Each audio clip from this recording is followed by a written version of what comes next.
Salve fratres, Deuterum fidere Patris Allegro, Veritas Liberabi Vos. Mari kita membahas tentang Protestan dan sejarah. Historia tidak usah berpanjang lebar. Ketika ada Protestan yang bicara tentang sejarah, saya rasa itu seperti main gila bodok, orang Kupang bilang. Nah, Protestantisme dan sejarah, antara retorika dan realitas. Protestantisme suka sekali bermain-main dengan sejarah.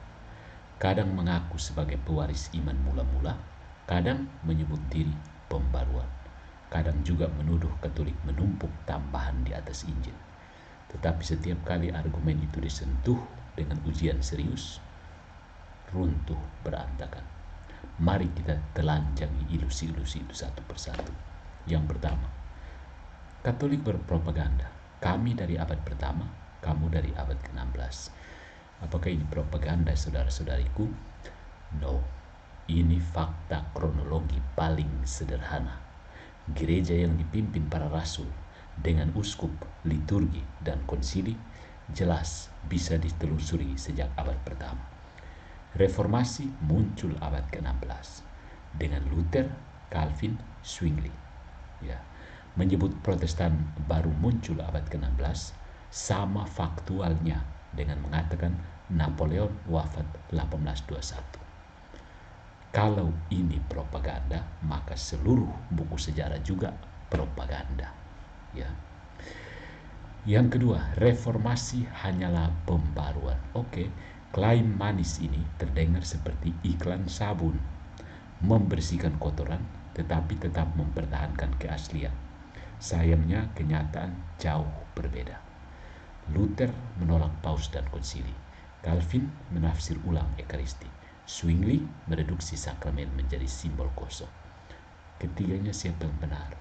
Pokoknya bukan asal, bukan Katolik, bukan. Itu bukan renewal namanya, itu rekonstruksi radikal.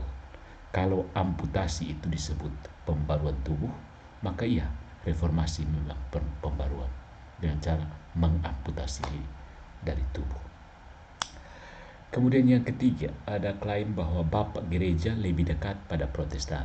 Oh ya, sebenarnya lucu juga ya, tapi mau bilang apa? Ignatius dari Antioquia itu menulis Ekaristi adalah daging Yesus Kristus, tidak Protestan kan? Tulisnya kepada jemaat di Smyrna. Kemudian Cyprianus berkata, dia tidak dapat memiliki Allah sebagai Bapa yang tidak memiliki gereja sebagai ibu. Itu juga tidak terdengar Protestan, De Unitate, bab 6.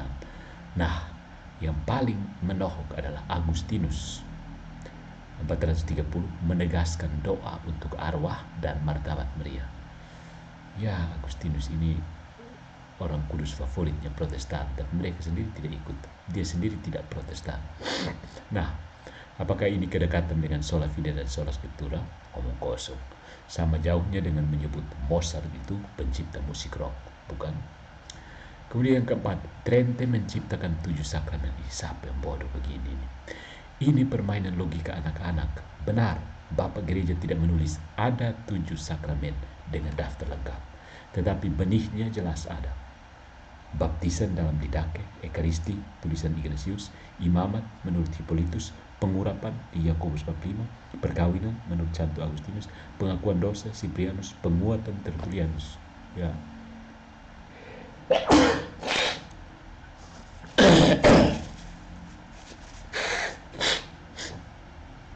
Trente hanya mengkanonkan daftar itu, mengerti Sonde. Kalau logika Protestan dipakai konsisten, maka Tritunggal juga palsu. Karena Yesus tidak pernah menyebut kata homoousios, bukan? Yang kelima, sarjana Protestan membuktikan Protestantisme sah. Iya, Schaff, Lightfoot, Kelly berjasa besar menyunting teks patristik. Kita harus berterima kasih. Tetapi keahlian akademis tidak melegitimasi iman. Seorang ateis pun bisa jadi pakar perjanjian baru, tanpa berarti ateisme benar. Lihat misalnya Bart Ehrman. Ironinya, karya yang mereka hasilkan justru memperlihatkan isi tulisan Bapak Gereja yang lebih Katolik daripada Protestan. Jadi mereka seperti kurir yang setia mengantar dokumen yang isinya menghantam doktrin mereka sendiri. Yang keenam, Newman tetap benar. John Henry Newman, seorang Anglikan Britian, mendalami Bapak Gereja lalu masuk Katolik. Kalimatnya terkenal, "To be deep in history is to choose to be Protestant." Protestan bisa mengutip shaft atau Lightfoot sepuasnya, tetapi fenomena konversi seperti Newman dan Oxford Movement tidak bisa dipungkiri. Semakin dalam orang menyelami sejarah gereja, semakin sulit bertahan dalam Protestantisme. Masalah ini adalah kesadaran eksistensial. Jika Anda mengetahui kebenaran, konsekuensi etisnya adalah merangkul kebenaran itu. Tapi kalau kamu masih mau bertahan, namanya juga kehendak bebas, bukan? Jadi, saudara-saudariku, Protestantisme itu mengira sejarah adalah lahan subur bagi reformasi. Nyatanya, sejarah adalah pasir hisap. Pasir hisap bagi Protestan. Semakin mereka berontak, semakin dalam mereka terhisap ke bawah. Katolik berdiri dengan kontinuitas yang tidak terputus.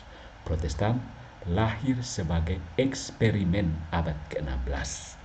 Dan setiap kali mereka mencoba bersilat lidah dengan sejarah, yang terdengar hanyalah gema kosong.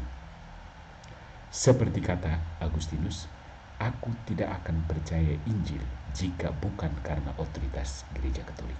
Kontra Epistola Manichei bab 5 ayat 6. Itu kalimat sederhana yang menutup semua retorika manis reformasi. Ya, jadi bukan propaganda kalau orang Katolik mengatakan Yesus mendirikan Gereja Katolik, Luther pada abad ke-16 mendirikan Bible Study Club bernama Protestan. Di situ semua orang bebas menafsir kitab suci, tapi Katolik tidak boleh. Aneh kan? Jadi prinsip Protestan itu, oke, sekarang semua orang bebas menafsir kitab suci, tapi Katolik jangan.